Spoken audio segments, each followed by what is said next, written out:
Today, we welcome Bill Clatanoff of 3M Communication Markets from Texas in the USA, who will be presenting his paper on network monitoring, the next piece to the intelligent network puzzle. Bill Clatanoff is an applications engineer for 3M's Communication Markets Division, Advanced Fiber Optics Lab. He holds a mechanical engineering degree from the University of Wisconsin-Madison and has a broad range of professional experience spanning his 30-year career. More than 15 years has been spent in the telecommunications industry with a focus on passive fiber optic communication technologies. Bill is active on various telecom standards committees and has been awarded 11 U.S. patents. Bill, we welcome you to present at today's IWCS webinar series event. Thank you very much for that introduction. I appreciate that, and I appreciate the opportunity to share this paper with the audience here today. So first off, again, the title of the paper and the presentation this morning is PON Monitoring, the next piece to the intelligent network. I'll move on to the next slide. Just as an agenda item, I'll start with an introduction with a why, what, and then, of course, a little bit of PON monitoring history. Then second, I'll move on to PON monitoring use cases that talk about new construction, line activation, and then the maintenance of the network. Then thirdly, I'll move on to famous PON monitoring. Famous is an acronym that 3M has put together for our advancement of the technology. And I'll talk about what that is, the reflector as a subscriber termination, cost comparisons of the with and without the 3M contribution, which is an aggregator, and then lastly, some famous experimental results, and then I'll conclude with a conclusion. So first off, why PON monitoring? And forgive me for reading the slide. I did such a good job of writing it, I can't do any better. So let me go through what PON monitoring can offer. Essentially, it's continuous, remote, automatic, and a cost-effective supervision of the physical layer of an optical network. Rapid and accurate detection of performance degradation and service interruption. Unambiguous fault location, in other words, tells you exactly where that fault lies. And then lastly, in-service line monitoring, which is a fancy way of saying it monitors without affecting the subscriber service. The PON monitoring has a potential to improve maintenance and repair dispatch accuracy. In other words, the right crew to the right location to fix the right problem. Improve line activation efficiency, reduce fault recovery time, and then that, of course, all of those combined have the potential to improve customer satisfaction. So just as a little bit of foundational work, a typical PON has a OLT transmitting and receiving in the communication bands. And that's typically located at a central office or head end. Has an outside plant network that includes in this case, a 1x32 splitter. And then, of course, the customer premises equipment, which is the electronics at the other end, an ONT or optical network terminal. The PON monitoring components include an OTDR, and that OTDR transmitting in a test band, and then that is inserted onto the optical network through a WDM, and then a reflector that's placed at or just in front of the customer ONT that allows the communication bands to pass through and reflects the test band. And then in addition to monitoring more than one PON at the same time, an optical switch is used to switch between different PONs. The type of information that you can expect to get from this type of PON monitoring system is first off the subscriber ID. Essentially what you're looking at there is a graph of the attenuation versus the distance.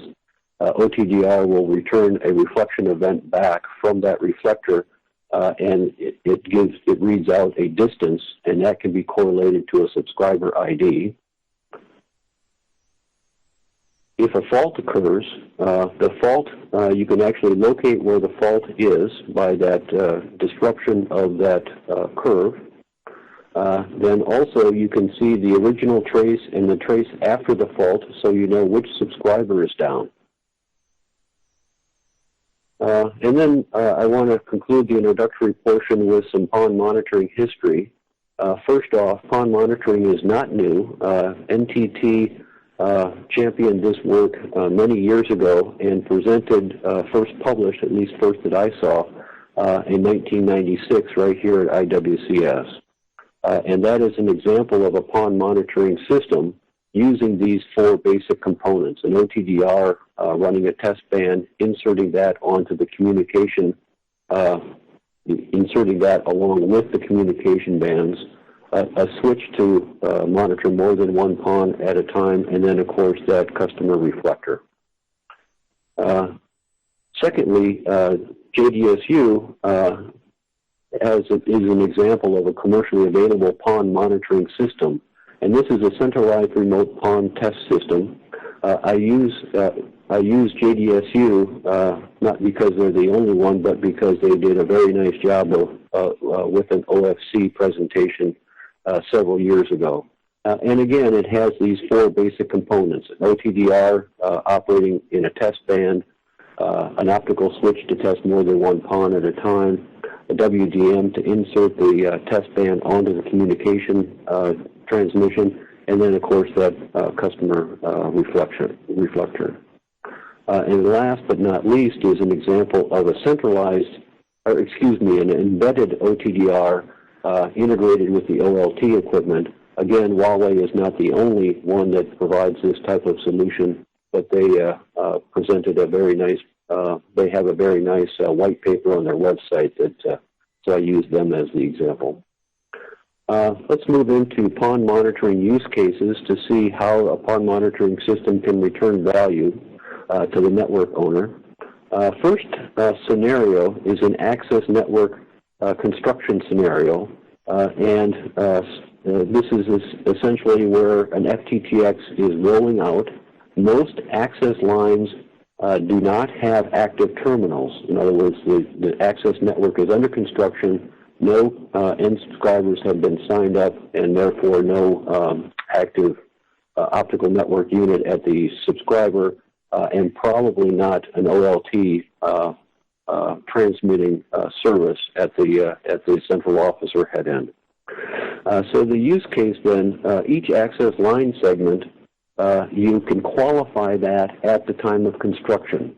Qualify as you go, if you will. And what this does is it gives you a rapid error detection, allowing the correction of that construction by the construction crew that does the installation, as opposed to problem solving sometime down the road when you try to sign up a customer client and realize that you have a problem with the access line. Secondly, subscriber line characterization. And this is essentially to document the line performance for future reference. It allows you to characterize the initial installation, and then you can grade that against the performance of that line as time goes on to track degradation or faults.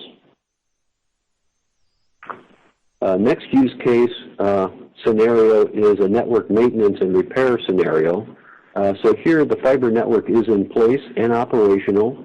Most fiber lines have active terminations both at the OLT and the ONU. For example, the use case fault detection, where you have a failure due to construction, natural disaster, or vandalism, and the response is an immediate fault alert that allows a corrective action from the network owner. And then also another use case is line degradation, and that's essentially increasing attenuation that is indicating that we'll have a failure sometime in the future. And what this does is it allows the network owner to plan preemptive repair, optimizing the ongoing network maintenance. In other words, you might not have to fix it immediately when you have a fault, but you can plan that crew when they're in the area to doing that type of work to make this repair sometime when it's convenient to the network owner and the maintenance crew.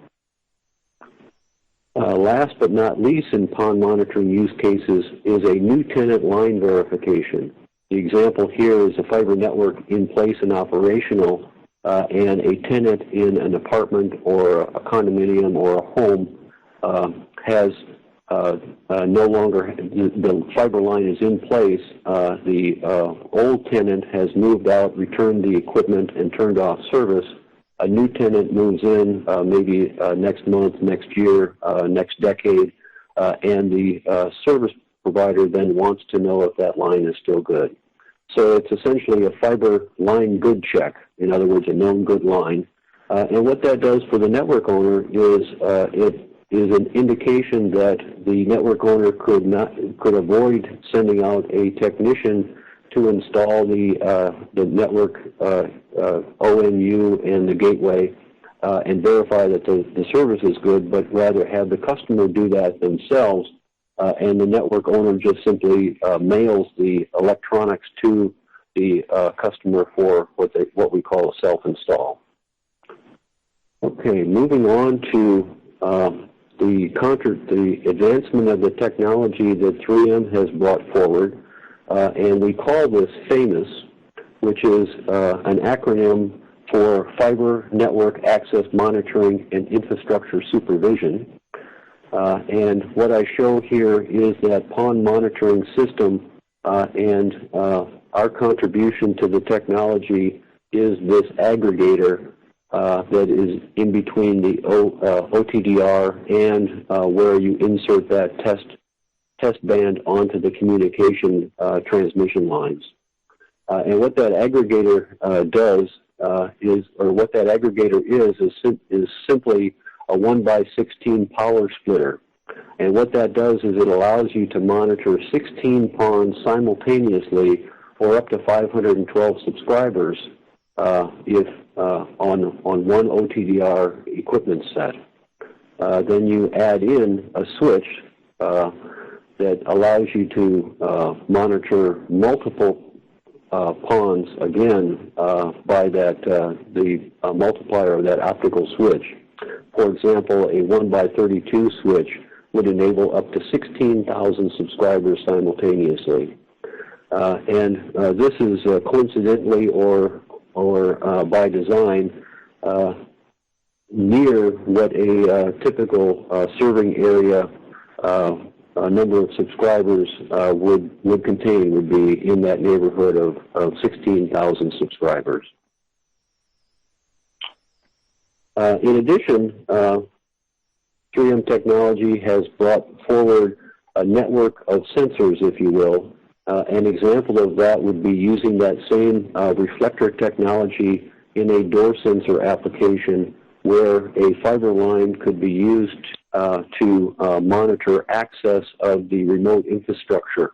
For example, if you have a technician that goes out to service a fiber distribution unit, then that door opening is registered in the central office through the monitoring software. In addition to that, another application of this sensor technology for health of the network type of sensing would be a water sensor placed inside a buried closure. And such, the benefit here is that the system would detect if there's a failure in the closure and the closure fills up with water. That alarm goes off in the central office, and what that does is allows the network owner to manage the maintenance of that closure. It needs to be repaired, but doesn't have to be repaired until the first freeze threat, such that it allows them to plan their maintenance and optimize their maintenance crews efficiently. Looking at the reflector as the subscriber termination, there's two basic configurations. The first configuration is a plug receptacle, which is essentially a plug on one side, looks like an SC connector, and the adapters on the other side that accepts the SC plug, for example. The other configuration is a plug pigtail, and that essentially has that reflector contained within that fiber optic plug. A couple of pros and cons with each of these configurations. For example, pros for the plug receptacle is that can be moved down the network. For example, in the network construction phase, you build out the feeder line to the fiber distribution hub. You have that reflector there that you can verify that link is good. And when you have completed that verification, now you can move that reflector farther down the network and then grade that construction as good as the network is completed. A con there is that it actually adds a connector interface, another source for attenuation. Plug pigtail, on the other hand, does not have that added connector interface, and so it doesn't add that extra attenuation. There's no additional connector. In other words, it can be, for example, it can be field terminated. And then the con is that it's not readily movable. It could be moved, but it would not be as readily movable as that plug receptacle. And I wanted to go through the advantage of adding that aggregator into the PON monitoring with respect to a cost comparison. And so I'm comparing with and without the aggregator. The with aggregator would be what we call the famous technology that we've brought forward. Without would be the traditional PON monitoring that's been known in the industry for some time. And in doing so, I make some cost assumptions. First off, these are not quoted costs of the equipment, but general figures. Hopefully they're in the right ballpark. For example, the OTDR equipment is a $15,000 equipment cost for OTDR set of equipment. A 1x32 port optical switch is in the neighborhood of $5,000. And then an aggregator, which is a 1x16 power splitter, is in the neighborhood of $300. And then I want to point out that the WDM cost and the subscriber reflector cost is not included simply for simplicity, because they are the same with and without an aggregator. So first, here we go. First, without an aggregator, the more traditional PON monitoring, a system would monitor up to 1,024 subscribers with the set of equipment. You need one OTDR set, and if you divide that by 1,000, essentially you get about $14.65.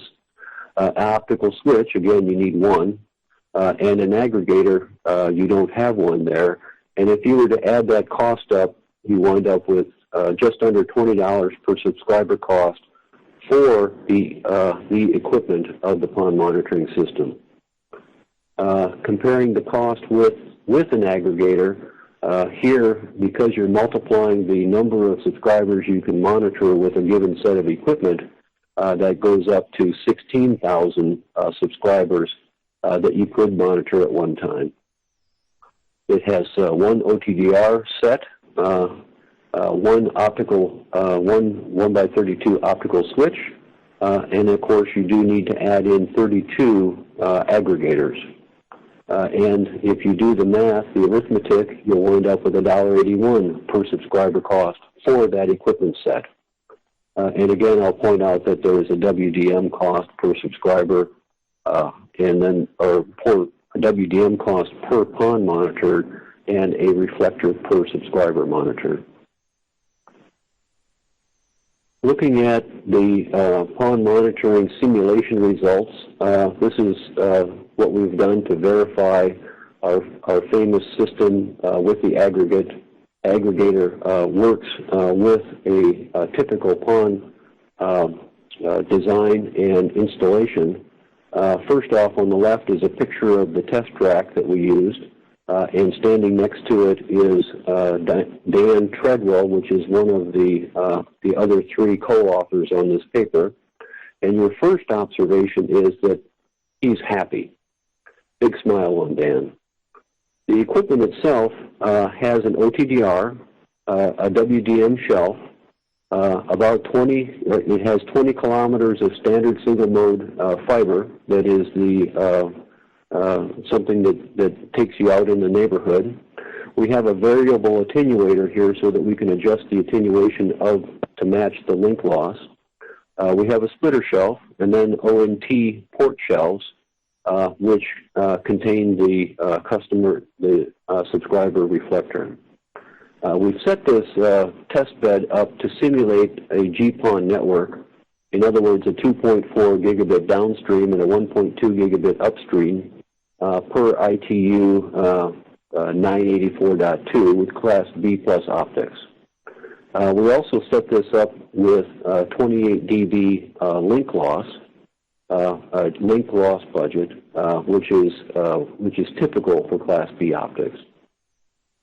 We studied two reflective devices here. The first one is an unconnected flat or UPC connector, and that's on ONT port 1. And the second one is a field-installed plug pigtail reflector per the IEC specification 753-042-2 Class A, and we put that on ONT port 3, actually port 3 and beyond. And what the type of information you get back that on the OTDR itself, prior to using software to interrogate the alarms that need to go off and so forth, is this OTDR trace. And along the y-axis is loss, and the x-axis is distance. And so you see, and what I've done is I've actually zoomed in this particular area where this simulated neighborhood is, and it's zoomed in the upper right-hand corner. There's the big picture, and that's it starts out at the simulated central office, goes some 20 kilometers before you go through your splitter, 1x32 splitter.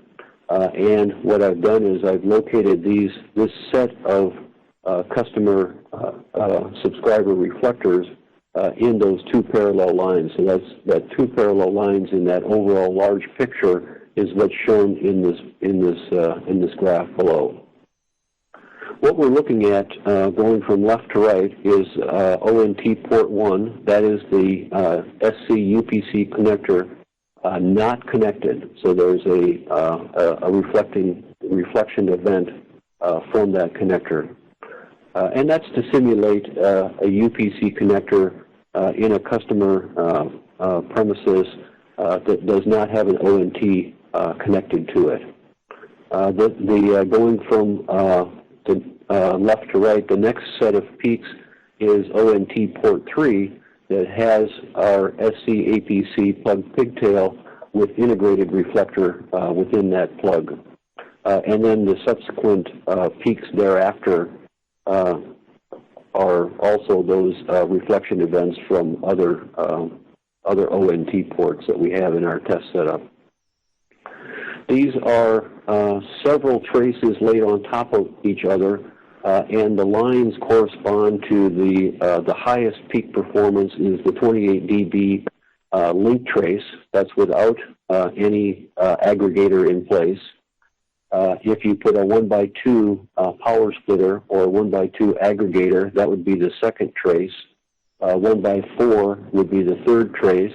A 1x8 would be the fourth trace. A 1x16 the fifth trace. And then last but not least is the 1x32 simulated aggregator as that last trace. Also important is the red line that goes across where the noise floor is. Essentially, you're not going to detect a reflection event in the neighborhood of that noise floor. Taking that data and then looking at it a little bit more condensed, if you will, the blue dots are the SCUPC open connector, an unmated connector. The red dots then are the reflecting subscriber reflectors at the subscriber ONT that show with the various split level of that aggregator. And what you see is with an open connector, you could tolerate a 1:2 split and essentially be able to detect that reflection event easily. 1:4, it starts to get very difficult to resolve those peaks. And then on the other hand, a 1:16 aggregator, when you do have that subscriber reflector in place, you could multiply your number of PONs monitored by 16 and still resolve those peaks. Wrapping up, what we see is the inclusion of an aggregator then in the PON monitoring system can reduce the subscriber equipment cost by 90%. And that's the equipment cost. Again, I just want to point out WDM that's needed for each PON, and then a customer reflector for each subscriber is not included in that. A practical aggregator split level is 1:16 for a GPON network with Class B plus optics and a 28 dB link loss budget. So then the conclusion then, upon monitoring with an aggregator with a 1:16 split level, can monitor up to 512 subscribers simultaneously. Adding a 1:32 optical switch can monitor up to 16,000 subscribers with one OTDR monitoring equipment set, making that an attractive subscriber per subscriber cost. And with that, I just have one last slide that is essentially our 3M disclaimers on the presentation and paper presentation. And with that, that will conclude my formal presentation part, and I am open to questions. Bill, thank you very much for the presentation. At this time, we will take questions. I have a few, and we'll encourage attendees to go ahead and submit questions while we're handling some of the ones that have been already presented. First one, Bill. It appears that the passive optical network monitoring history emanated out of Asia, such companies as NTT, JDSU, and Huawei. Do you think this occurred versus other regions of the world? Have Japan and China been more aggressive in this market? Excellent question. I appreciate that a lot. First off, NTT is a Japanese network service provider, a very large one in Japan, and they championed this work a long time ago and published work a long time ago. And they did this probably because they were the first to scale fiber to the home, fiber to the X, as a way of providing telecommunications services to their clients. JDSU, I'll point out, they're actually out of France, and they're an equipment OTDR. Their specialty is OTDR equipment, and they've seen the opportunity to put together their PON monitoring system for people who want to passively monitor the optical network. And then lastly, Huawei, a Chinese company, they have been aggressive. China has been installing optical networks for a long time as well, and Huawei is meeting that need with this embedded OTDR technology. North America, Western Europe, North America has been slower to deploy fiber to the home, probably because they had copper lines in place that they were trying to take advantage of that already in place infrastructure for as long as possible. Does that answer your question? Yeah, thank you. Appreciated. We will we'll go ahead and pick up the next one here. Does Does this fiber network monitoring and infrastructure supervision strategy, famous concept, also apply in some format of technology to a copper structured cabling system? Thanks, Dave, for that question. Appreciate that. Our famous fiber optic network monitoring is really an offshoot of what we've done in Western Europe with our copper network monitoring system. And I forget, we have a good name for that as well. I think we call it CSIS, and I don't remember what the acronym stands for. But it essentially does very similar type of monitoring and features that the famous network monitoring does for a fiber network. Okay. So anybody who wishes to follow up on CSIS could. And so we'll go ahead and pick up here on the next anonymous question, and that is, are most telecom service providers now installing aggregators in their PONs for both monitoring and significant cost reduction? Good question. I am not aware of anybody who's running an active PON monitoring system with an aggregator or a power splitter in between the switch and the WDMs. But I'd be interested if anybody in the audience knows of one or would like to share that with me. We, 3M as an organization, have brought forward this technology not so much to sell aggregators or systems, but to forward the technology. Our contribution in the marketplace would be that end subscriber reflector as a component. Thanks for that question. Okay, you're welcome. Thank you. Next question. Are there any metrics or measurables that have demonstrated the provide network diagnostic capabilities of Famous to improve service reliability? Has a reduction in downtime been measured in any way? So that's a good question. First off, as I mentioned before, I'm not aware of anybody who's using that Famous architecture. In other words, that aggregator or that power splitter in between the switch and the WDM. And so I don't have any metrics on real benefits from that. I will share with you the PON monitoring for FTTH services has not been widely accepted by network owners.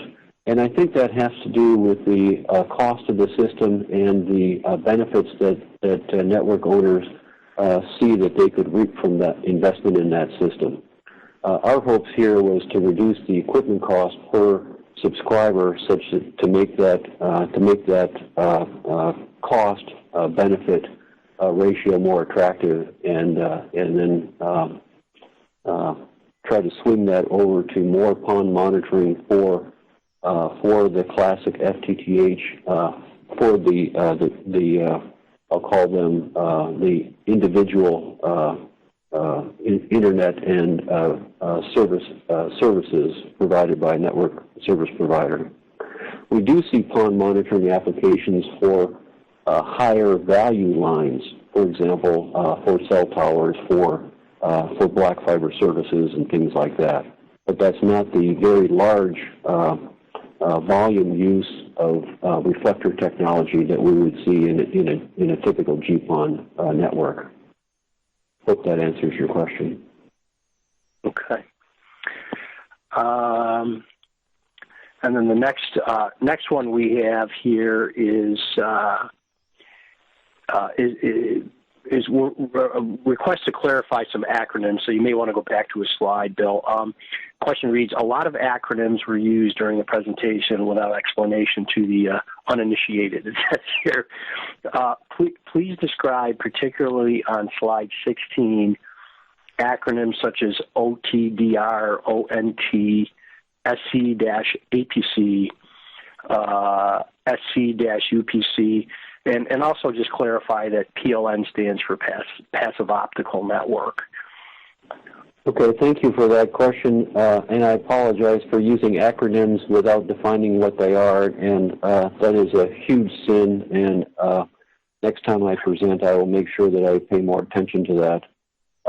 Well, you're forgiven, Bill. You're forgiven as long as we can just clarify. Yep. So I got slide 16 up on the screen. I'm hoping that's being shared with everybody.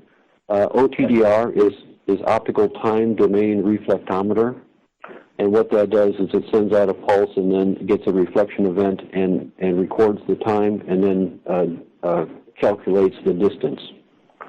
WDM is wave division multiplex. That's a way of putting different wavelengths onto the same fiber, or in another, going the opposite direction, separating out those wavelengths. Let's see. ONT is optical network terminal, and actually, I also see in the presentation I use two different acronyms for the same thing: optical network terminal and optical network unit. Those are the electronic units at the customer premises that converts the optical to electronic signals that you would then use into your computer, into your television set, and so forth. Let's see, SC, UPC, SC-APC. Let me talk about those together. SC is simply a fiber optic plug format, and it's standard throughout the industry, such that you can purchase an SC plug from any supplier, and it always fits into an SC adapter. And the interface, then there's no issue with the connectivity with different suppliers. APC, the PC is for physical contact for both UPC and APC. APC is angled physical contact. That means that the fiber on the end of the fiber at the end of the plug connector has an angle, and what that does is it prevents a reflection event from an open connector, or any reflection from that, or very little reflection from that connector in general. And that comes off that angled surface and then reflects outside and gets lost in the cladding. And so the end result is there's very little reflected light back towards the source. UPC, what does U stand for? I'm not sure what U stands for, but essentially what that is a perpendicular fiber end face at that end of the fiber optic plug. And when the plug is mated together, you'll have a reflection event, still a fairly small reflection event, but when the connector is opened, you'll have a large reflection event. And because it's perpendicular to the axis of the fiber, that reflection then travels back down the fiber and can cause some issues with the electronics at the either OLT or the ONT. And PON is exactly right. Passive Optical Network is what that stands for. Great. GPON is Gigabit Passive Optical Network, and that's a format to deliver that 2.4 gigabits downstream and 1.2 gigabits upstream. Did I catch them all? IEC, yes. That's a standards body. ITU-T is a standards body. Okay, I think I got them all. No. That's fantastic clarification, and thank you for that. The question was predominantly related to the, some of these product acronyms. Mm-hmm. So you're perfect. You just you clarified all of them. At this point, I do not see any new questions. I appreciate you answering the ones that were pitched so far, Bill. So I think we'll go ahead and move on. Thank you for presenting this very interesting and important topic today. Please note the contact points being shown should you wish to contact Bill after today's event.